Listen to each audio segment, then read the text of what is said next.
नेपाल के बाद अगर कोई मेरा सच्चा मित्र है, अगर कोई है तो वो भारत है। इसमें कोई नेता, कोई व्यापारी अगर लुक के बोलता है तो बेईमानी करता है। 1 से लेकर 10 तक मेरा अगर सच्चा ईमानदार दोस्त है तो भारत सरकार है और कोई नहीं है। वहां मेरी माँ वहां से है, मेरी बेटी वहां गई हुई है। ये रोटी बेटी का संबंध तो छोड़िए, मैं ये कहता हूं कि मेरा आधा शरीर नेपाल है और आधा शरीर इंडिया है। इसमें बोलने में कोई संकोच हम लोग को नहीं करना चाहिए।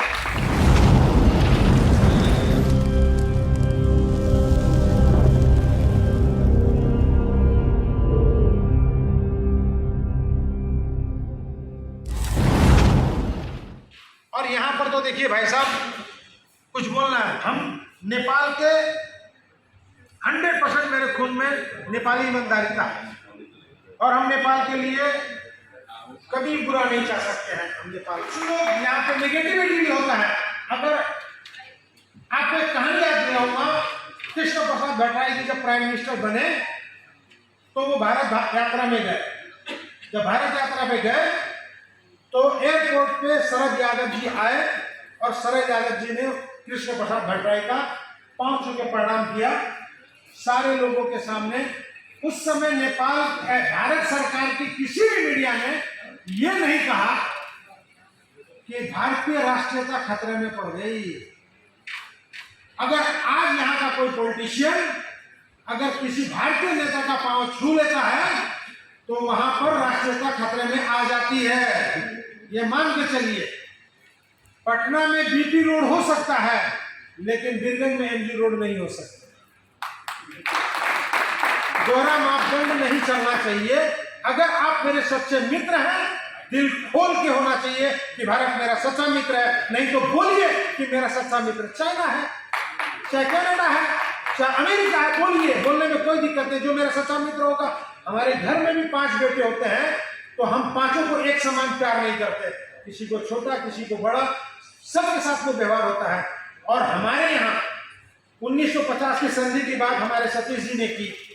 ये तो कागजी एक लेखा जोखा है जो 1950 में ब्रिटिश सरकार जब गई तो एक संधि बन गई। हमारी तो लिखावटें सीता और राम के जमाने से जब आ चुकी है, इसको दोनों सरकार भी नहीं बिगाड़ सकती। इसीलिए हम दोनों एक थाली के ऊपर नीचे चट्टे बटे हैं। इसलिए हम लोग को मिल के जाना चाहिए और हम पुनः निक्की को, फिक्की को, पीएचडी को, बीरगंज उद्योग संघ को, प्रदेश उद्योग संघ को जो काम ये लोग कर सकते हैं, मैं मानता हूं कि देश की सरकारें भी नहीं कर सकती है।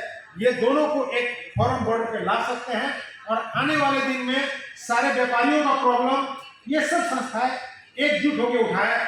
और मैंने बार बार बोला है, हमको हमारे लिए भारतीय सरकार से कुछ नहीं चाहिए। वो गवर्नमेंट पार्ट का जिम्मा है, वो मांगेंगे, देंगे, लेंगे, नहीं देंगे। हमारे नेपाल के हर बॉर्डर में 6 लेन रोड बन चुकी है, आपकी भी 6 लेन बन गई।